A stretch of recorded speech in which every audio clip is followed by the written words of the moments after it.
Hi, ಎಲ್ಲರಿಗೂ rupee coaching ಅಕಾಡೆಮಿಗೆ ಸ್ವಾಗತ. Okay, ಇವತ್ತು ನಾವು ರಾಜ್ಯಶಾಸ್ತ್ರದಲ್ಲಿ 2ನೇ ಚಾಪ್ಟ್ರು ಜಾಗತಿಕ ಸಂಸ್ಥೆಗಳನ್ನು ನೋಡೋಣ. ಜಾಗತಿಕ ಸಂಸ್ಥೆಗಳಲ್ಲಿ ಮುಖ್ಯವಾಗಿ ಫಸ್ಟು ವಿಶ್ವಸಂಸ್ಥೆ. ಸೊ ಈ ವಿಶ್ವಸಂಸ್ಥೆ ಅಂತಕ್ಕಂಥದ್ದು ಸ್ಥಾಪನೆ ಮಾಡಲಿಕ್ಕಿಂತ ಮುಂಚೆ ಏನಾಯ್ತಂದರೆ, ಫಸ್ಟು ನಾವು ಮುಖ್ಯವಾದಂಥ 2 ಮಹಾಯುದ್ಧಗಳನ್ನು ನೋಡ್ತೀವಿ. ಒಂದು 1914ರಿಂದ 1918, ಕರೆಕ್ಟಾ? 1914ರಿಂದ 1918 ಇದು ಮೊದಲ ಪ್ರಪಂಚ ಯುದ್ಧ. 2ನೇ ಪ್ರಪಂಚ ಯುದ್ಧ 1939ರಿಂದ 1945. ಸೊ ಈ ಮೊದಲ ಪ್ರಪಂಚ ಯುದ್ಧ ಆದ ನಂತರ 1919ರಲ್ಲಿ ಏನಾಗಿರ್ತಂದರೆ, ಲೀಗ್ ಆಫ್ ನೇಷನ್ಸ್ ಅಂತಕ್ಕಂಥ ಒಂದು ಸಂಸ್ಥೆನ ಸ್ಥಾಪನೆ ಮಾಡಿರ್ತಾರೆ. ಅಂದರೆ ಮುಂದೆ ಯಾವುದೇ ರೀತಿಯಾದಂಥ ಈ ಥರ ಯುದ್ಧಗಳು ಮತ್ತು ಘಟಿಸಬಾರ್ದು ಅಂತಕ್ಕಂಥ ಕಾರಣಕ್ಕೋಸ್ಕರ ಈ ಲೀಗ್ ಆಫ್ ನೇಷನ್ಸ್ ಅಂತಕ್ಕಂಥ ಒಂದು ಸಂಸ್ಥೆನ ಹುಟ್ಟು ಹಾಕಿರ್ತಾರೆ. ಅಂದರೆ ಎಲ್ಲ ರಾಷ್ಟ್ರಗಳ ಮಧ್ಯೆ ಶಾಂತಿ ಇರಬೇಕು ಅಂಥೇಳಿ. ಬಟ್ ಏನಂದರೆ, ಮೊದಲನೇ ಈ ಪ್ರಪಂಚ ಯುದ್ಧ ಆದಮೇಲೆ ಈ ಸಾಮ್ರಾಜ್ಯಶಾಹಿ ಅಂತ ಏನು ಹುಟ್ಕೊಳ್ತು, ಮುಖ್ಯವಾಗಿ ಈ ಹಿಟ್ಲರ್ ಮತ್ತು ಮುಸ್ಸೋಲಿನಿ ಅಂತಕ್ಕಂಥ ವ್ಯಕ್ತಿಗಳು ಯಾರು ಹುಟ್ಕೊಂಡ್ರು, ಇವರ ಒಂದು ಅತಿಯಾದ ರಾಷ್ಟ್ರೀಯತೆಯ ಭಾವನೆಯಿಂದಾಗಿ 2ನೇ ಮಹಾಯುದ್ಧಕ್ಕೆ ಕಾರಣ ಆಯಿತು ಅಂತ ಕೂಡ ನಾವಿಲ್ಲಿ ಹೇಳ್ಬೋದು. ಸೊ ಈ 2ನೇ ಮಹಾಯುದ್ಧ ಯಾವಾಗ ಸ್ಟಾರ್ಟ್ ಆಯಿತು? 1939ರಲ್ಲಿ ಯಾವಾಗ 2ನೇ ಮಹಾಯುದ್ಧ ಸ್ಟಾರ್ಟ್ ಆಯಿತು, ಆಟೋಮೆಟಿಕ್ಕಾಗಿ ಈ ಲೀಗ್ ಆಫ್ ನೇಷನ್ ಅಂತಕ್ಕಂತಹ ಸ್ಥಾಪನೆ ಏನು ಮಾಡ್ಕೊಂಡಿದ್ರು ಸಂಸ್ಥೆನ, ಅದು ಪತನಗೊಳ್ಳುತ್ತೆ. ಸೊ ಪತನಗೊಂಡಾಗ ಏನಾಯ್ತಂದರೆ, ಈ ಯುದ್ಧ ಸ್ಟಾರ್ಟ್ ಆದಾಗಲೇ ಈ ನಡೀತಿರ್ಬೇಕಾದ್ರೇ ಕೆಲವೊಂದು ಮುಖ್ಯವಾದಂಥ ವ್ಯಕ್ತಿಗಳೆಲ್ಲ ಸೇರ್ಕೊಂಡ್ಬಿಟ್ಟು ನಮಗೆ ಇಂಥ ಒಂದು ಸಂಸ್ಥೆನ ಮತ್ತೆ ನಾವು ಹುಟ್ಟು ಹಾಕಬೇಕು ಅಂತ ಪ್ರಯತ್ನ ಪಡ್ತಾರೆ. ಅಂಥದ್ರಲ್ಲಿ ಮುಖ್ಯವಾದಂಥವ್ರು ಯಾರಂದರೆ, ಇಂಗ್ಲೆಂಡಿನ ವಿನ್ಸ್ಟನ್ ಚರ್ಚಿಲ್, ರಷ್ಯಾದ ಜೋಸೆಫ್ ಸ್ಟಾಲಿನ್ ಮತ್ತು ಅಮೆರಿಕಾದ ಫ್ರಾಂಕ್ಲಿನ್ ಡಿ ರೂಸ್ವೆಲ್ಟ್. ತುಂಬ ಮುಖ್ಯವಾದಂಥವ್ರು. ಇವರೇ ಆ್ಯಕ್ಚುಲಿ ವಿಶ್ವಸಂಸ್ಥೆಯ ಸ್ಥಾಪನೆಗೆ ಕಾರ್ಯಕರ್ತರು. ಇವರು ಒಂದು ವಿಶ್ವಮಟ್ಟದ ಸಂಸ್ಥೆಯನ್ನು ನಾವು ಸ್ಥಾಪನೆ ಮಾಡಬೇಕಂತ ಇವರು ಮುಂದಾಗ್ತಾರೆ. ಈ ಯುದ್ಧ ನಡಿಬೇಕಾದ್ರೆ ಅದರ ಫಲವೇ ವಿಶ್ವಸಂಸ್ಥೆ ಅಥವಾ ಯುನೈಟೆಡ್ ನೇಷನ್ಸ್ ಅಂತಕ್ಕಂಥದ್ದು. ಈ ವಿಶ್ವಸಂಸ್ಥೆ ಅಥವಾ ಯುನೈಟೆಡ್ ನೇಷನ್ಸ್ ಅಂತಕ್ಕಂತಹ ಪದವನ್ನು ಮೊದಲ ಬಾರಿಗೆ ಯಾರು ಯೂಸ್ ಮಾಡಿದ್ರು ಅಂತ ಕೂಡ ನಿಮಗೆ ಕೆಲವೊಂದು ಟೈಮ್ ಕ್ವಶನ್ನ ಕೇಳಿದ್ದಾರೆ, ಕೆಲವೊಂದು ಇಂಪಾರ್ಟೆಂಟ್ ಮುಖ್ಯವಾದಂತಹ ಎಕ್ಸಾಮ್ಸಲ್ಲಿ. ಅದು ಯಾರಂದರೆ ಅಮೆರಿಕದ ಫ್ರಾಂಕ್ಲಿನ್ ಡಿ ರೂಸ್ವೆಲ್ಟ್. ನೆಕ್ಸ್ಟು 1942 ಜನವರಿ 1ರಂದು 26 ರಾಷ್ಟ್ರಗಳ ಒಪ್ಪಂದಕ್ಕೆ ಸಹಿ ಹಾಕಿ, ಅಂದರೆ ಈ 26 ರಾಷ್ಟ್ರಗಳ ಸಮ್ಮುಖದಲ್ಲಿ ಈ ಒಂದು ವಿಶ್ವಸಂಸ್ಥೆ ಸ್ಥಾಪನೆ ಮಾಡಬೇಕು ಅಂತ ಹೇಳಿ ಅಂದ್ಕೊತಾರೆ. ನೆಕ್ಸ್ಟು 1945 ಜೂನ್ 26ರಂದು ಸ್ಯಾನ್ ಫ್ರಾನ್ಸಿಸ್ಕೋ ಏನಾಯ್ತಂದರೆ, ವಿಶ್ವಸಂಸ್ಥೆಯ ಒಂದು ಕಚೇರಿ ಸಮ್ಮೇಳನದ ಶಾಂತಿ ಸನ್ನಿಧಿಗೆ 50 ರಾಷ್ಟ್ರಗಳ ಪ್ರತಿನಿಧಿಗಳು ಹಸ್ತಾಕ್ಷರ ನೀಡ್ತಾರೆ. ಅಂದರೆ ಅವತ್ತಿನ ದಿನ ಏನಂದರೆ, ನೆಕ್ಸ್ಟು 51 ರಾಷ್ಟ್ರಗಳೆಲ್ಲ ಸೇರಿಬಿಟ್ಟು ನಮಗೆ ವಿಶ್ವಸಂಸ್ಥೆಯನ್ನು ನಾವು ಸ್ಥಾಪನೆ ಮಾಡ್ಕೊಳ್ಳೋಣ ಅಂತಕ್ಕಂತಹ ಒಂದು ಅಗ್ರಿಮೆಂಟ್ಗೆ ಸೈನ್ ಆಗ್ತಾರೆ. ಅದರಿಂದಾಗಿ ಮುಂದೆ 1945 ಅಕ್ಟೋಬರ್ 24ರಂದು ನಮ್ಮ ವಿಶ್ವಸಂಸ್ಥೆ ಉದಯ ಆಗುತ್ತೆ, ಅಂದರೆ ಸ್ಥಾಪನೆ ಆಗುತ್ತೆ. ಇದರ ಕೇಂದ್ರ ಕಚೇರಿ ಎಲ್ಲಿದೆ ಮುಖ್ಯವಾಗಿ ನೆನ್ಪಿಟ್ಕೊಳ್ಳಿ, ನೋಟ್ ಮಾಡ್ಕೊಳ್ಳಿ ಪ್ಲೀಸ್. ಇದು ಅಮೇರಿಕದ ನ್ಯೂಯಾರ್ಕ್ನಲ್ಲಿದೆ. ಸೊ ಅಟ್ ಪ್ರೆಸೆಂಟು ಇದರಲ್ಲಿ ಟೋಟಲ್ 195 ಸಾರ್ವಭೌಮ ರಾಷ್ಟ್ರಗಳಿವೆ. ಇದರಲ್ಲಿ 193 ರಾಷ್ಟ್ರಗಳು ವಿಶ್ವಸಂಸ್ಥೆಯ ಸದಸ್ಯತ್ವವನ್ನು ಹೊಂದಿವೆ. ಇನ್ನು 2 ರಾಷ್ಟ್ರಗಳು ವಿಶ್ವಸಂಸ್ಥೆಯ ಸದಸ್ಯತ್ವವನ್ನು ಹೊಂದಿಲ್ಲ. ದಯವಿಟ್ಟು ನಿಮಗೆ ಇದೊಂದು ಹೋಮ್ವರ್ಕು, ಅದನ್ನ ಗೂಗಲಲ್ಲಿ ಸರ್ಚ್ ಮಾಡಿ ಅವು ಯಾವ ರಾಷ್ಟ್ರಗಳಂತ ಹೇಳಿ ನನಗೆ ಕಮೆಂಟ್ ಬಾಕ್ಸಲ್ಲಿ ತಿಳಿಸಿ. ಈ ವಿಶ್ವಸಂಸ್ಥೆ ಅಂತಕ್ಕಂಥದ್ದು ಇದರಲ್ಲಿ ಒಟ್ಟಾರೆಯಾಗಿ 19 ಅಧ್ಯಾಯಗಳಿದ್ದಾವೆ, ಆಮೇಲೆ 111 ವಿಧಿಗಳಿವೆ. ಇದು ಕೂಡ ಒಂದು ಚಿಕ್ಕ ಸಂವಿಧಾನ ಥರ ತನ್ನದೇ ಆದಂತಹ ಒಂದು ಕಟ್ಟುಪಾಡುಗಳನ್ನು ಹಾಕ್ಕೊಂಡಿದೆ. ಸೊ ಇದರಲ್ಲಿ ಟೋಟಲಾಗಿ 19 ಅಧ್ಯಾಯಗಳಿದ್ದು 111 ವಿಧಿಗಳನ್ನು ಈ ಒಂದು ವಿಶ್ವಸಂಸ್ಥೆ ಹೊಂದಿದೆ. ನಮ್ಮ ಒಂದು ಭಾರತದ ಸಂವಿಧಾನದಲ್ಲಿ ಹೇಗೆ ನಮ್ಮ ಭಾರತೀಯ ಪ್ರಜೆಗಳಾದ ನಾವು ಅಂತಕ್ಕಂತಹ ಒಂದು ಪೀಠಿಕೆ ಹೇಗೆ ಸ್ಟಾರ್ಟ್ ಆಗುತ್ತೋ, ಹಾಗೆ ವಿಶ್ವಸಂಸ್ಥೆಯು ಕೂಡ ಒಂದು ಘೋಷವಾಕ್ಯದೊಂದಿಗೆ ಅದರ ಪ್ರಸ್ತಾವನೆಯನ್ನು ಸ್ಟಾರ್ಟ್ ಮಾಡುತ್ತೆ. ಅದೇನೆಂದರೆ, ವಿಶ್ವ ಜನಸಮುದಾಯವೆನಿಸಿದ ನಾವು. ವಿಶ್ವದ ಜನಸಮುದಾಯವೆನಿಸಿದ ನಾವು ಅಂತಕ್ಕಂತಹ ಒಂದು ಘೋಷವಾಕ್ಯದೊಂದಿಗೆ ಅದರ ಒಂದು ಪ್ರಸ್ತಾವನೆ ಅಂತಕ್ಕಂಥದ್ದು ಪ್ರಾರಂಭ ಆಗುತ್ತೆ. ಓಕೆ, ನೆಕ್ಸ್ಟ್ ವಿಶ್ವಸಂಸ್ಥೆಯ ಮುಖ್ಯ ಉದ್ದೇಶಗಳೇನು?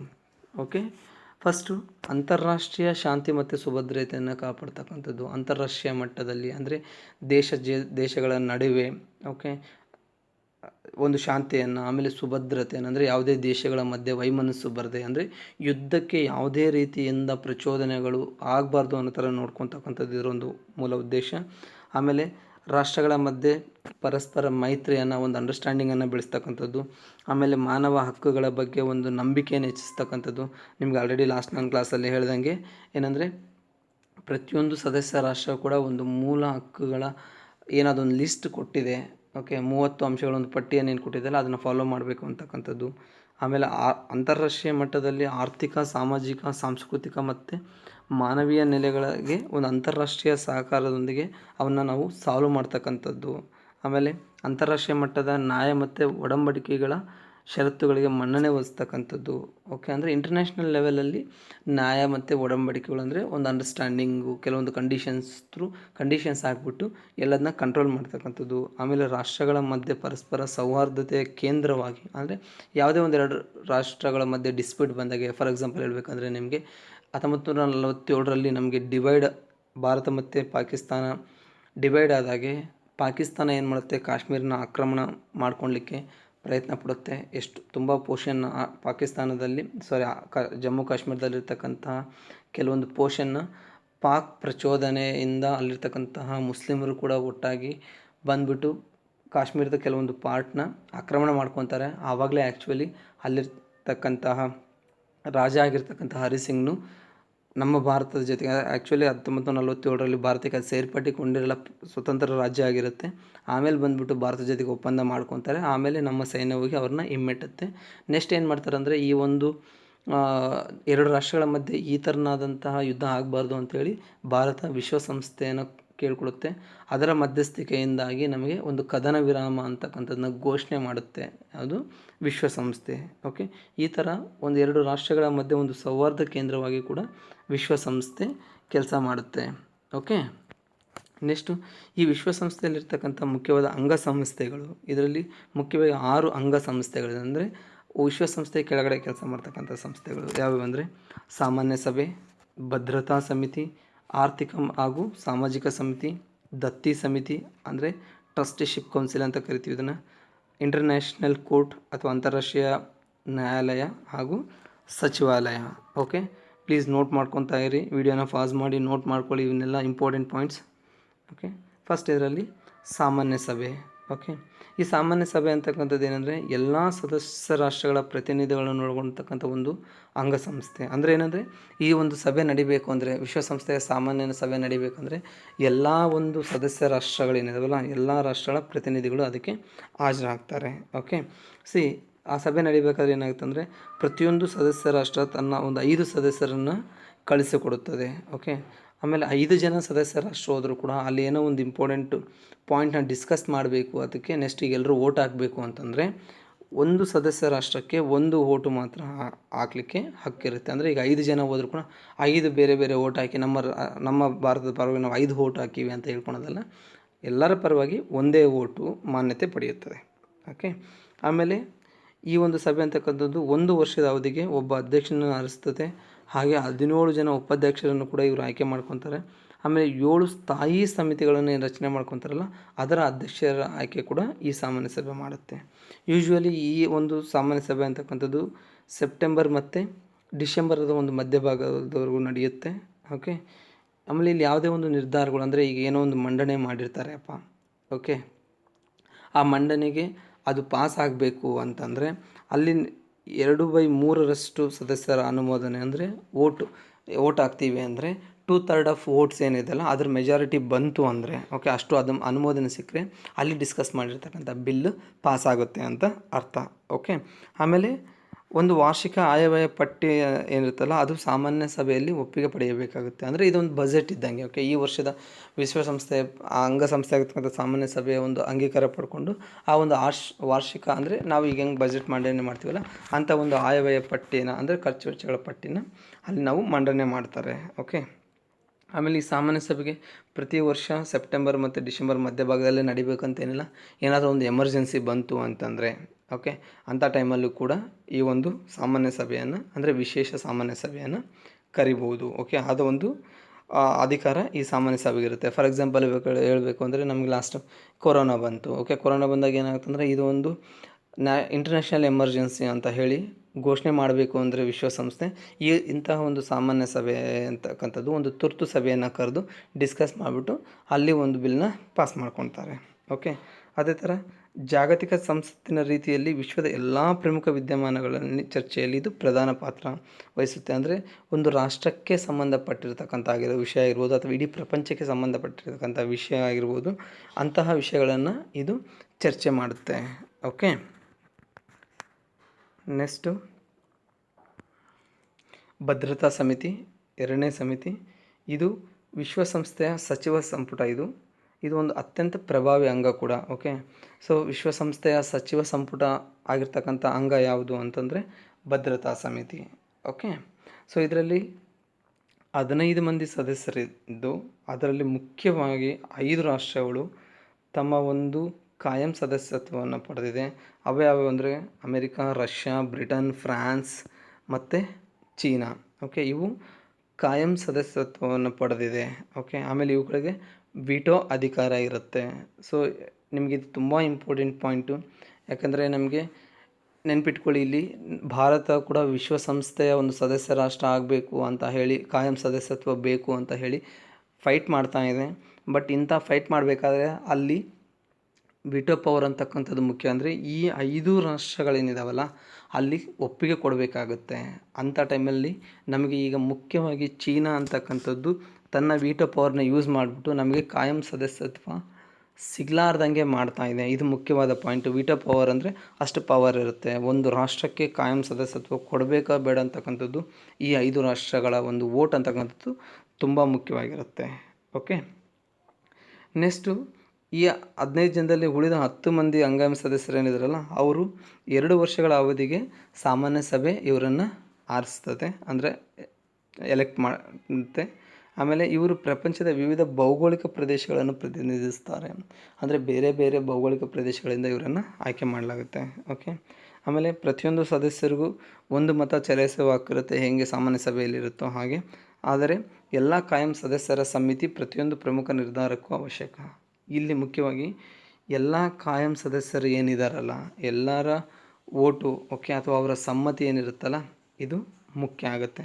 ನಿಮಗೆ ಲಾಸ್ಟ್ ಇದರಲ್ಲಿ ಹೇಳಿದೆ ಸಾಮಾನ್ಯ ಸಭೆಯಲ್ಲಿ ಯಾವುದೋ ಒಂದು ಬಿಲ್ ಪಾಸ್ ಮಾಡಬೇಕಂದ್ರೆ 2/3 ಮೆಜಾರಿಟಿ ಇದ್ದರೆ ಸಾಕು ಅಂತ. ಬಟ್ ಇಲ್ಲೇನೆಂದರೆ ಎಲ್ಲ ಕಾಯಂ ಸದಸ್ಯರ ಸಮ್ಮತಿ ಕೂಡ ಇರಬೇಕು. ಓಕೆ, ಯಾರೇ ಒಬ್ಬರು ಇಬ್ಬರು ಕೂಡ ಇದನ್ನು ರಿಜೆಕ್ಟ್ ಮಾಡಿದ್ರೆ ಅದು ಪಾಸ್ ಆಗಲ್ಲ ಅಂತಕ್ಕಂಥದ್ದು. ಓಕೆ, ಆಮೇಲೆ ಜಾಗತಿಕ ಸಮಸ್ಯೆಗಳಿಗೆ ಶಾಂತಿಯುತ ಪರಿಹಾರಕ್ಕಾಗಿ ಈ ಒಂದು ಭದ್ರತಾ ಸಮಿತಿ ಪ್ರಯತ್ನ ಪಡುತ್ತೆ. ಓಕೆ, ಕೆಲವೊಂದು ಟೈಮಲ್ಲಿ ಅವಶ್ಯಕತೆ ಬಿದ್ದರೆಗಿನ ವಿಶ್ವಸಂಸ್ಥೆಯ ಶಾಂತಿ ಪಾಲನಾ ಪಡೆಯನ್ನು ಕೂಡ ಇದು ಯೂಸ್ ಮಾಡ್ಕೊಳುತ್ತೆ. ಓಕೆ, ಯಾವುದಕ್ಕೆ ಅಂದರೆ ಅಂತಾರಾಷ್ಟ್ರೀಯ ಶಾಂತಿ ಮತ್ತು ಸುವ್ಯವಸ್ಥೆಯನ್ನು ಕಾಪಾಡಲಿಕ್ಕೋಸ್ಕರ. ಓಕೆ, ಇದು ವಿಶ್ವಸಂಸ್ಥೆಯ ಒಂದು ಪಡೆ ಅಂದರೆ ಲೈಕ್ ಮಿಲಿಟ್ರಿ ಕಮಾಂಡೆಂಟ್ ಇದ್ದಂಗೆ. ಸೊ ಅಂತಹ ಒಂದು ಪಡೆಯನ್ನು ಕೂಡ ಇದು ಯೂಸ್ ಮಾಡ್ಕೊಳುತ್ತೆ. ಅಥವಾ ಇದೊಂದು ಸಮಿತಿ ಇದ್ದಂಗೆ ಕೂಡ ಕೆಲವೊಂದು ರಾಷ್ಟ್ರಗಳ ಮಧ್ಯೆ ವೈಮನಸ್ಸು ಬಂದಾಗೆ, ರಾಷ್ಟ್ರಗಳ ಮಧ್ಯೆ ಯುದ್ಧ ಸ್ಟಾರ್ಟ್ ಆಗಿರ್ತಕ್ಕಂತಹ ಟೈಮ್ ಇದ್ದರೂ ಕೂಡ ಅಂಥದನ್ನ ಅವಾಯ್ಡ್ ಮಾಡಲಿಕ್ಕೆ ಇದು ಹೆಲ್ಪ್ ಮಾಡುತ್ತೆ. ಓಕೆ, ಆಮೇಲೆ ಅಂತಾರಾಷ್ಟ್ರೀಯ ನ್ಯಾಯಾಲಯದ ನ್ಯಾಯಾಧೀಶರ ನೇಮಕ ಹಾಗೂ ವಿಶ್ವಸಂಸ್ಥೆಯ ಮಹಾಕಾರ್ಯದರ್ಶಿ ಹೆಸರನ್ನು ಕೂಡ ಇದು ಸೂಚಿಸುತ್ತೆ. ಇದು ನೆನ್ಪಿಟ್ಕೊಳ್ಳಿ, ಅಂತಾರಾಷ್ಟ್ರೀಯ ನ್ಯಾಯಾಧೀಶರ ಏನಿದಾರಲ್ಲ ಅಂದರೆ ಇಂಟರ್ನ್ಯಾಷನಲ್ ಕೋರ್ಟ್ ಅಂತ ನಿಮಗೆ ಏನು ಒಂದು ಅಂಗಸಂಸ್ಥೆ ಹೇಳಿದಲ್ಲ ಅದರ ನ್ಯಾಯಾಧೀಶರ ನೇಮಕ ಮಾಡುತ್ತೆ. ಹಾಗೆ ವಿಶ್ವಸಂಸ್ಥೆಯ ಮಹಾಕಾರ್ಯದರ್ಶಿಗಳು ಏನಿರ್ತಾರಲ್ಲ ಅವರ ಮಹಾಕಾರ್ಯದರ್ಶಿಗಳಿಗೆ ಒಂದು 4 ಜನ ಪೈಪೋಟಿ ನಿಲ್ತಾರೆ. ಅಂದರೆ ಇವರು ಕೂಡ ಒಬ್ಬರ ಹೆಸರನ್ನು ಸೂಚನೆ ಮಾಡ್ತಾರೆ. ಅಂದರೆ ಇವರು ಆಯ್ಕೆ ಮಾಡಲ್ಲ, ಇಂಥವ್ರನ್ನು ನಾವು ಮಹಾಕಾರ್ಯದರ್ಶಿನಾಗಿ ಮಾಡ್ಬೋದು ಅಂತ ಒಂದು ಹೆಸರನ್ನು ಸೂಚಿಸುತ್ತಾರೆ. ಓಕೆ, ನೆಕ್ಸ್ಟು ನಿಮ್ಗೆ ಆಲ್ರೆಡಿ ಹೇಳ್ದಂಗೆ ಭಾರತ ಅಂತಕ್ಕಂಥದ್ದು ಒಂದು ಕಾಯಂ ಪ್ರಾತಿನಿಧ್ಯವಕ್ಕೆ ಸದಸ್ಯತ್ವಕ್ಕೆ ಪ್ರಯತ್ನ ಪಡ್ತಾ ಇದೆ. ಆದರೆ ಈ ಚೀನಾ ಅಂತಕ್ಕಂಥ ಒಂದು ರಾಷ್ಟ್ರದಿಂದಾಗಿ ನಮಗೆ ಆ ಕಾಯಂ ಸದಸ್ಯತ್ವ ಸಿಗ್ತಾ ಇಲ್ಲ ಇನ್ನೂ. ಓಕೆ, ನೆಕ್ಸ್ಟ್ ಮೂರನೇದು ಆರ್ಥಿಕ ಹಾಗೂ ಸಾಮಾಜಿಕ ಸಮಿತಿ. ಸೊ ಈ ಸಮಿತಿಯಲ್ಲಿ ಟೋಟಲ್ 54 ಸದಸ್ಯರಿದ್ದಾರೆ. ಇದರ ಪೈಕಿ 18 ಮಂದಿ ಸದಸ್ಯರೇನಿದ್ರಲ್ಲ ಪ್ರತಿ 3 ವರ್ಷಕ್ಕೊಮ್ಮೆ ಆಯ್ಕೆ ಮಾಡ್ಕೊಳ್ತಾ ಇರ್ತಾರೆ. ಓಕೆ, ಸೊ ಅದರಲ್ಲಿ ತಮ್ಮ ಸದಸ್ಯರ ಪೈಕಿ ಇವರ ಸದಸ್ಯರ ಪೈಕಿ ಒಬ್ಬರನ್ನು ಅಧ್ಯಕ್ಷರಾಗಿ ಕೂಡ ನೇಮಕ ಮಾಡ್ಕೊತಾರೆ. ಈ ಆರ್ಥಿಕ ಮತ್ತು ಸಾಮಾಜಿಕ ಸಮಿತಿಯ ಮುಖ್ಯ ಕಾರ್ಯಗಳೇನೆಂದರೆ, ಫಸ್ಟು ಅಂತಾರಾಷ್ಟ್ರೀಯ ಮಟ್ಟದಲ್ಲಿ ಸಾಮಾಜಿಕ, ಸಾಂಸ್ಕೃತಿಕ, ಶೈಕ್ಷಣಿಕ, ಆರೋಗ್ಯ ಹಾಗೂ ಇನ್ನಿತರ ಸಂಬಂಧಿತ ವಿಷಯಗಳ ಅಧ್ಯಯನ ಮಾಡಿ ಅದಕ್ಕೆ ಒಂದು ರಿಪೋರ್ಟ್ನ ರೆಡಿ ಮಾಡಿ ಇದು ವರದಿ ಸಲ್ಲಿಸುತ್ತೆ. ಆಮೇಲೆ ಮುಖ್ಯವಾಗಿ ಇದು ನಿರಾಶ್ರಿತರ ಬಗ್ಗೆ, ಆಮೇಲೆ ಮಹಿಳೆಯರ ಸ್ಥಾನಮಾನದ ಬಗ್ಗೆ, ಆಮೇಲೆ ವಸತಿ ಸಮಸ್ಯೆಗಳ ಬಗ್ಗೆ ಇದು ವರದಿಯನ್ನು ಕೂಡ ಸಲ್ಲಿಸ್ತಾ ಇರುತ್ತೆ. ಆಮೇಲೆ ಮಾನವ ಹಕ್ಕುಗಳ ಬಗ್ಗೆ ಮತ್ತು ಮೂಲಭೂತ ಸ್ವಾತಂತ್ರ್ಯ ಬಗ್ಗೆ ಇದು ಶಿಫಾರಸು ಮಾಡುತ್ತೆ. ಓಕೆ, ಏನೇನು ನಾವು ಮುಖ್ಯವಾದ ಮಾನವನ ಹಕ್ಕುಗಳನ್ನು ನಾವು ಫಾಲೋ ಮಾಡಬೇಕು, ಆಮೇಲೆ ಮೂಲಭೂತ ಸ್ವಾತಂತ್ರ್ಯಗಳನ್ನು ನಾವು ಯಾವ ರೀತಿಯಾಗಿ ಕೊಡಬೇಕು ಅಂತಕ್ಕಂಥ ಕೆಲವೊಂದು ಶಿಫಾರಸುಗಳನ್ನು ಈ ಒಂದು ಆರ್ಥಿಕ ಮತ್ತು ಸಾಮಾಜಿಕ ಸಮಿತಿ ಶಿಫಾರಸು ಮಾಡ್ತಾ ಇರುತ್ತೆ. ಓಕೆ, ಆಮೇಲೆ ಮುಖ್ಯವಾಗಿ ಮಾನವ ಸಂಪನ್ಮೂಲ, ಸಂಸ್ಕೃತಿ, ಶಿಕ್ಷಣ ಮುಂತಾದ ವಿಷಯಗಳ ಬಗ್ಗೆ ಇದು ಅಂತಾರಾಷ್ಟ್ರೀಯ ಸಮ್ಮೇಳನಗಳನ್ನು ಕೂಡ ಇದು ಸಂಘಟಿಸುತ್ತೆ. ಅಂದರೆ ಇಂಟರ್ನ್ಯಾಷನಲ್ ಲೆವೆಲ್, ಅಂತಾರಾಷ್ಟ್ರೀಯ ಮಟ್ಟದಲ್ಲಿ ಓಕೆ ಕೆಲವೊಂದು ಸಮ್ಮೇಳನಗಳನ್ನು ಇದು ಸಂಘಟಿಸುತ್ತೆ. ಓಕೆ, ಆಮೇಲೆ ಇಂಪಾರ್ಟೆಂಟ್ ಪಾಯಿಂಟು, ಓಕೆ, ಇದು ಕೆಲವೊಂದು ಕಾರ್ಯಗಳನ್ನು ಸಮನ್ವಯ ಮಾಡೋದಂದರೆ ಕೆಲವೊಂದು ಸಮಿತಿಗಳ ಮುಖಾಂತರ, ಓಕೆ, ಅಥವಾ ಕೆಲವೊಂದು ಸಂಘಗಳ ಮುಖಾಂತರ ಈ ಒಂದು ಅಂತಾರಾಷ್ಟ್ರೀಯ ಮಟ್ಟದಲ್ಲಿ ಈ ಕೆಲವೊಂದು ಪಾಯಿಂಟ್ಸ್ ನಿಮ್ಗೆ ಏನು ಹೇಳಿದ್ನಲ್ಲ, ಮಾನವ ಹಕ್ಕುಗಳನ್ನು ಶಿಫಾರಸು ಮಾಡೋದಾಗಲಿ, ನಿರಾಶ್ರಿತರ ಬಗ್ಗೆ ವರದಿ ಮಾಡಲಿಕ್ಕಾಗಲಿ, ಅಥವಾ ಮಾನವ ಸಂಪನ್ಮೂಲ, ಸಂಸ್ಕೃತಿ ಮತ್ತು ಶಿಕ್ಷಣದಲ್ಲಿ ಯಾವ ಥರ ನಾವು ಮುಂದುವರಿಬೇಕು ಅಂತಕ್ಕಂಥದ್ರ ಬಗ್ಗೆ ಆಗಲಿ. ಸೊ ಇವಕ್ಕೆಲ್ಲವಕ್ಕೆ ಏನು ಹೆಲ್ಪ್ ಆಗಲಿಕ್ಕೋಸ್ಕರ ಕೆಲವೊಂದು ಸಂಘಗಳನ್ನು ಕೂಡ ಇದು ಸಮನ್ವಯ ಮಾಡಿಕೊಂಡಿದೆ. ಅಂಥ ಸಂಘಗಳು ಯಾವಂದರೆ ಅಂತಾರಾಷ್ಟ್ರೀಯ ಕಾರ್ಮಿಕ ಸಂಘ, international labour organisation, food and agricultural organisation ಅಂದರೆ ಆಹಾರ ಮತ್ತು ಕೃಷಿ ಸಂಸ್ಥೆ, ಆಮೇಲೆ WHO, ವರ್ಲ್ಡ್ ಹೆಲ್ತ್ ಆರ್ಗನೈಜೇಷನ್ಸ್. ಇವು ಅಂತಕ್ಕಂಥ ಬಹು ಮುಖ್ಯವಾದಂತಹ ಸಂಘಗಳು ಅಥವಾ ಸಮಿತಿಗಳು ಅಂತ ಹೇಳ್ಬೋದು. ಇವು ಯಾವುದ್ರ ಕೆಳಗಡೆ ಬರುತ್ತೆ, ನಿಮಗೆ ಆರ್ಥಿಕ ಮತ್ತು ಸಾಮಾಜಿಕ ಸಮಿತಿಯ ಕೆಳಗಡೆ ಬರುತ್ತೆ. ಸೊ ನಿಮ್ಗೆ ಯಾವುದಾದೊಂದು ಎಕ್ಸಾಮ್ಸಲ್ಲಿ ಕೇಳ್ಬೋದು. ಏನಂದರೆ ಸಪೋಸ್ ಈಗ WHO ಅಂತಕ್ಕಂಥದ್ದು ವಿಶ್ವಸಂಸ್ಥೆಯ ಯಾವ ಅಂಗಸಂಸ್ಥೆಯಲ್ಲಿ ಬರುತ್ತೆ ಅಂತಕ್ಕಂಥ ಒಂದು 4 ಆಪ್ಷನ್ಸ್ ಕೊಡ್ತಾರೆ ನಿಮಗೆ. ಓಕೆ, ಏನು ಸಾಮಾನ್ಯ ಸಭೆ ಅಂತ ಕೊಡ್ತಾರೆ, ಭದ್ರತಾ ಸಮಿತಿ ಅಂತ ಕೊಡ್ತಾರೆ, ಆಮೇಲೆ ಆರ್ಥಿಕ ಹಾಗೂ ಸಾಮಾಜಿಕ ಸಮಿತಿ ಅಂತ ಕೊಡ್ತಾರೆ. ಓಕೆ, D ಅಲ್ಲಿ ಯಾವುದು ಅಲ್ಲ ಅಂತ ಕೊಡುತ್ತೆ. ಸೊ ಇದು ಇಂಪಾರ್ಟೆಂಟು. ಓಕೆ, ಈ ಆರ್ಥಿಕ ಹಾಗೂ ಸಾಮಾಜಿಕ ಸಮಿತಿಯ ಕೆಳಗಡೆ ರಚಿಸಲಾಗಿರ್ತಕ್ಕಂಥ ಸಂಘಗಳು ಯಾವುವು ಅಂತಕ್ಕಂಥದ್ದನ್ನ ನೀವು ದಯವಿಟ್ಟು ನೋಟ್ ಮಾಡ್ಕೊಳ್ಳಿ. ಓಕೆ, ನೆಕ್ಸ್ಟು 4ನೇದು ದತ್ತಿ ಸಮಿತಿ, ಅಥವಾ ಇದನ್ನ ಟ್ರಸ್ಟಿಶಿಪ್ ಕೌನ್ಸಿಲ್ ಅಂತಲೂ ಕರಿತೀವಿ. ಬಟ್ ಒಂದು ನೆನ್ಪಿಟ್ಕೊಳ್ಳಿ, ಸದ್ಯಕ್ಕೆ ಇದು ನಿಷ್ಕ್ರಿಯವಾಗಿದೆ. ಅಂದರೆ ಇಲ್ಲಿ ಯಾವುದೇ ರೀತಿಯಿಂದ ಒಂದು ಟ್ರಸ್ಟ್ ಅಂತಕ್ಕಂಥದ್ದು ಇವಾಗ ಯಾವುದು ಇಲ್ಲ ಅಂತ ಟ್ರಸ್ಟು. ಓಕೆ, ಯಾಕಿಲ್ಲ ಅಂತಕ್ಕಂಥದ್ದನ್ನ ನಾನು ನಿಮಗೆ ಹೇಳ್ತೀನಿ. ಓಕೆ, ಸೊ ಏನಂದರೆ ಇದೊಂದು ಸಾಮಾನ್ಯ ಸಭೆಯ ಉಪಸಂಸ್ಥೆ ಅಥವಾ ಸಹಾಯಕ ಸಂಸ್ಥೆ ಆಗಿತ್ತು. ಅಂದರೆ ಸಾಮಾನ್ಯ ಸಭೆಗೆ ಒಂದು ಉಪಸಂಸ್ಥೆ ಇದ್ದಂಗೆ. ಓಕೆ, ನೆಕ್ಸ್ಟ್ ಇದು ಸ್ವತಂತ್ರ ರಾಜ್ಯದ ಮಟ್ಟಕ್ಕೇರಿದ ಪ್ರದೇಶಗಳು ಉಸ್ತುವಾರಿಯನ್ನು ಈ ಸಮಿತಿ ಹೊಂದಿತ್ತು.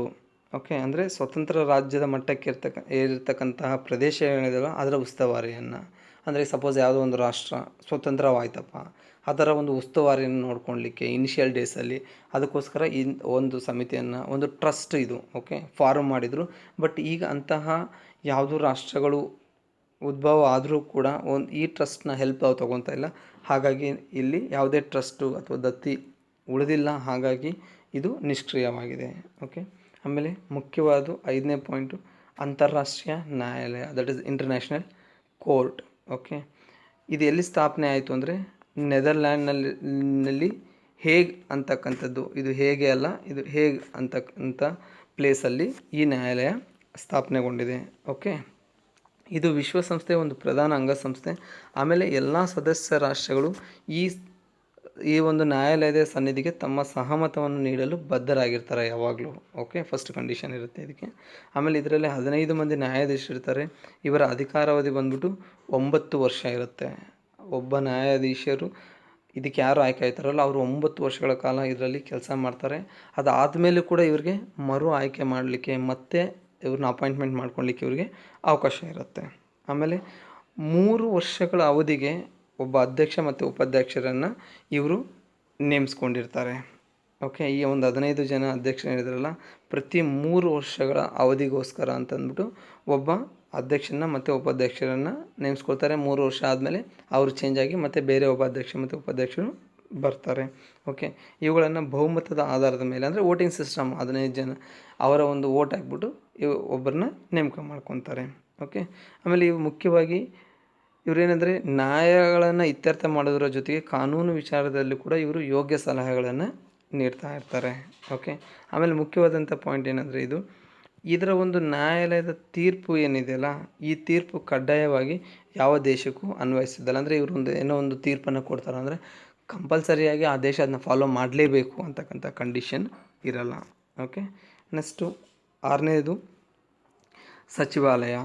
ಓಕೆ, ಈ ಸಚಿವಾಲಯದಲ್ಲಿ ಯಾರು ಇರ್ತಾರೆ ಅಂದರೆ ಮಹಾ ಕಾರ್ಯದರ್ಶಿ ಮತ್ತು ವಿಶ್ವಸಂಸ್ಥೆಯ ಸಿಬ್ಬಂದಿ ವರ್ಗ ಇರ್ತಾರೆ ಈ ಒಂದು ಸಚಿವಾಲಯದಲ್ಲಿ. ಓಕೆ, ಸೊ ಈ ಒಂದು ಮಹಾ ಕಾರ್ಯದರ್ಶಿ ಅಂತಕ್ಕಂಥವ್ರು ಈ ಸಚಿವಾಲಯದ ಮುಖ್ಯಸ್ಥರು ಕೂಡ ಆಗಿರ್ತಾರೆ. ಓಕೆ, ಸೊ ನಿಮ್ಗೆ ಆಲ್ರೆಡಿ ಹೇಳ್ದಂಗೆ ನಾನು ನಿಮಗೆ ಮಹಾ ಕಾರ್ಯದರ್ಶಿಯನ್ನು ಯಾರು ನೇಮಿಸ್ಕೊತಾರೆ, ಭದ್ರತಾ ಸಮಿತಿಯ ಶಿಫಾರಸ್ಸಿನ ಮೇರೆಗೆ ಸಾಮಾನ್ಯ ಸಭೆಯು 5 ವರ್ಷಗಳ ಅವಧಿಗೆ ಮಹಾ ಕಾರ್ಯದರ್ಶಿಯವರನ್ನು ಆರಿಸುತ್ತದೆ. ಓಕೆ, ನಿಮ್ಗೆ ಆಲ್ರೆಡಿ ಭದ್ರತಾ ಸಮಿತಿನ ಹೇಳ್ಬೇಕಾದ್ರೆ ಈ ಪಾಯಿಂಟ್ನ ಹೇಳಿದ್ದೀನಿ. ಓಕೆ, ಇದರ ಒಂದು ಹೆಡ್ ಕ್ವಾರ್ಟರ್ ಬಂದುಬಿಟ್ಟು ನಿಮಗೆ ಅಮೇರಿಕಾದ ನ್ಯೂಯಾರ್ಕ್ನಲ್ಲಿದೆ. ಇದರ ಬೇರೆ ಬೇರೆ ಬ್ರಾಂಚಸ್ಸು ಎಲ್ಲೆಲ್ಲಿದ್ದಾವೆ ಅಂದರೆ ಜಿನಿವಾ, ವಿಯೆನ್ನಾ ಮತ್ತು ನೈರೋಬಿಯಲ್ಲಿದ್ದಾವೆ. ಓಕೆ, ಸೊ ನಿಮ್ಮ ಟೆಕ್ಸ್ಟ್ ಬುಕ್ಕಲ್ಲಿ ಈ ಒಂದು ಇಂಪಾರ್ಟೆಂಟ್ ಪಾಯಿಂಟ್ ಕೊಟ್ಟಿದ್ದಾರೆ. ಅಂದರೆ ವಿಶ್ವಸಂಸ್ಥೆ ಮಹಾ ಕಾರ್ಯದರ್ಶಿಗಳು ಯಾರ್ಯಾರಾಗಿದ್ದರು ಅಂದರೆ ಫಸ್ಟ್ ನೆನಪಿಟ್ಕೋಬೇಕು, ತುಂಬ ಮುಖ್ಯ, ಕೇಳ್ತಾ ಇರೋದು ತುಂಬ ಸಲ. ಟ್ರಿಗ್ವೆ ಲೀ ಅಂತಕ್ಕಂಥವ್ರು 1946ರಿಂದ 1952ರವರೆಗೂ ಆಗಿದ್ದರು. ಇವರು ನಾರ್ವೆ ದೇಶದವರು.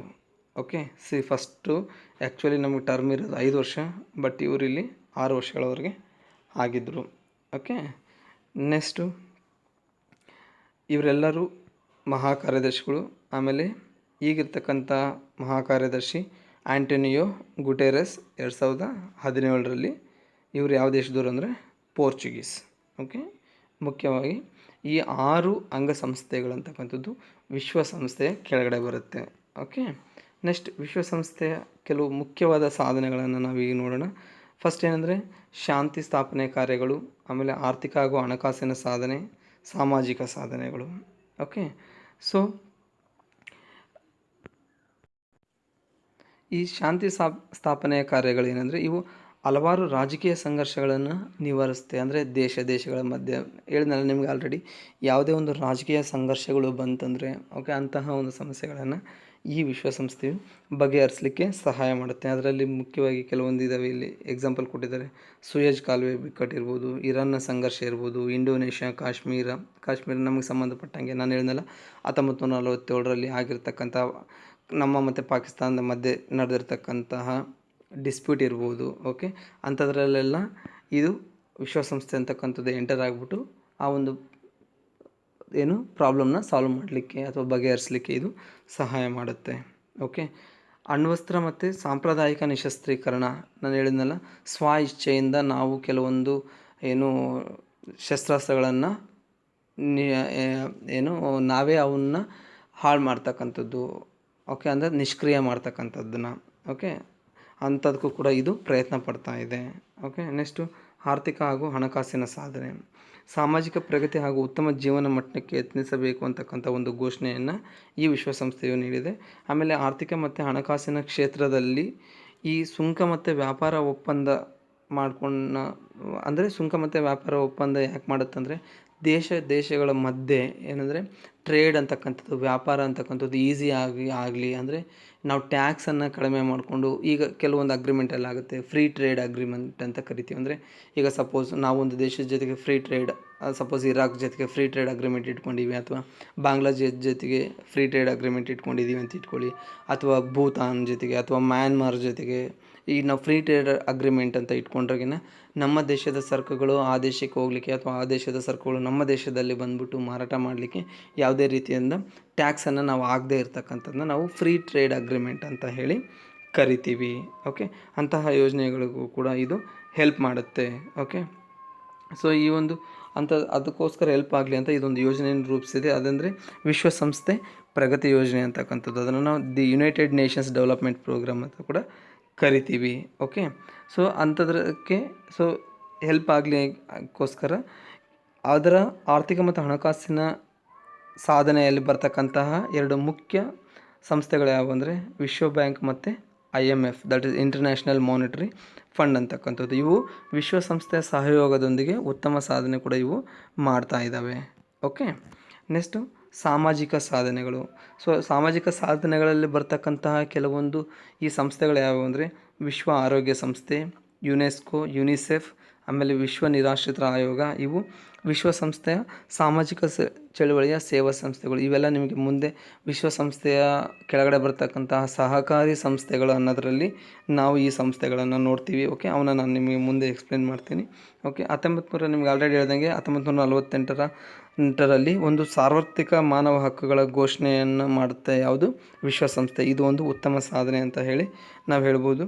ಆ್ಯಕ್ಚುಲಿ ವಿಶ್ವಸಂಸ್ಥೆ ತುಂಬ ಪ್ರಯತ್ನ ಪಡ್ತಾ ಇದೆ ಯಾವುದಕ್ಕೆ ಅಂದರೆ ವರ್ಣಭೇದ ನೀತಿಯನ್ನು ಆಗಲಿಕ್ಕೆ, ಆಮೇಲೆ ಸಾಮ್ರಾಜ್ಯಶಾಹಿ, ವಸಾಹತುಶಾಹಿತ್ವ ಇತ್ಯಾದಿಗಳನ್ನು ನಿರ್ಮೂಲನೆ ಮಾಡುವಲ್ಲಿ ವಿಶ್ವಸಂಸ್ಥೆ ಅಂತಕ್ಕಂಥದ್ದು ಬಹುಮುಖ್ಯವಾದ ಪಾಲನ್ನು ನಿಭಾಯಿಸಿದೆ ಅಂತ ಹೇಳಿ ನಾವು ಹೇಳ್ಬೋದು. ಆಮೇಲೆ ಭಾಳ ಮುಖ್ಯವಾದಂಥ ಪಾಯಿಂಟ್ ಇದು ಅಂದರೆ ವಿಶ್ವಸಂಸ್ಥೆಯಲ್ಲಿ ಯೂಸ್ ಮಾಡ್ತಕ್ಕಂಥ ಅಥವಾ ಆಡಳಿತ ಭಾಷೆಯಾಗಿ ಯೂಸ್ ಮಾಡ್ತಕ್ಕಂಥ ಕೆಲವೊಂದು ಭಾಷೆಗಳು ಯಾವ್ಯಾವು ಅಂದರೆ Chinese, English, French, Russian, Spanish ಮತ್ತು ಅರೇಬಿಕ್ ಭಾಷೆಗಳು. ಸೊ ಇವು ತುಂಬ ಇಂಪಾರ್ಟೆಂಟ್, ನೋಟ್ ಮಾಡ್ಕೊಳ್ಳಿ. ತುಂಬ ಸಲ ಎಕ್ಸಾಮ್ಸಲ್ಲಿ ಕೇಳಿದ್ದಾರೆ ಏನಂದರೆ ವಿಶ್ವಸಂಸ್ಥೆಯ ಆಡಳಿತ ಭಾಷೆಗಳು ಯಾವ್ಯಾವು ಅಂತಕ್ಕಂಥದ್ದು. ಯಾವ್ಯಾವು? Chinese, English, French, Russian, Spanish ಮತ್ತು ಅರೇಬಿಕ್ ಭಾಷೆಗಳು. ಓಕೆ, ನಿಮಗೆ ನೆಕ್ಸ್ಟ್ ವೀಡಿಯೋದಲ್ಲಿ ಈ ಚಾಪ್ಟರ್ ರಿಮೈನಿಂಗ್ ಪೋರ್ಷನ್ನು ನಾನು ನಿಮಗೆ ನೆಕ್ಸ್ಟ್ ವೀಡಿಯೋದಲ್ಲಿ ಎಕ್ಸ್ಪ್ಲೇನ್ ಮಾಡ್ತೀನಿ. Okay, thanks for watching. ದಯವಿಟ್ಟು ನಿಮಗೆ ಈ ವಿಡಿಯೋ ಲೈಕ್ ಆಗ್ತಾಯಿದ್ರೆ ದಯವಿಟ್ಟು ಲೈಕ್ ಮಾಡಿ, ಸಬ್ಸ್ಕ್ರೈಬ್ ಮಾಡಿ, ಹಾಗೆ ಪಕ್ಕದಲ್ಲಿರ್ತಕ್ಕಂಥ ಬೆಲ್ ಬಟನ್ ಮೇಲೆ ಕ್ಲಿಕ್ ಮಾಡಿ. ಆಮೇಲೆ ತುಂಬ ನಿಮ್ಮ ಎಲ್ಲ ಫ್ರೆಂಡ್ಸ್ಗೂ ಶೇರ್ ಮಾಡ್ಕೊಳ್ಳಿ. ಹಾಗೆ ಕೊನೆಯದಾಗಿ ನಿಮಗೆ ಗೂಗಲ್ ಪೇ ಅಥವಾ ಫೋನ್ಪೇ ಅಥವಾ ಯಾವುದೇ ಒಂದು ಡಿಜಿಟಲ್ ಪೇಮೆಂಟ್ ಇದ್ದರೆ ಅದರ ಮುಖಾಂತರ ಕೇವಲ ₹1 ಇಲ್ಲಿ ಡಿಸ್ಪ್ಲೇ ಆಗ್ತಕ್ಕಂತಹ ನಂಬರ್ಗೆ ಸೆಂಡ್ ಮಾಡಿ. Okay, thank you.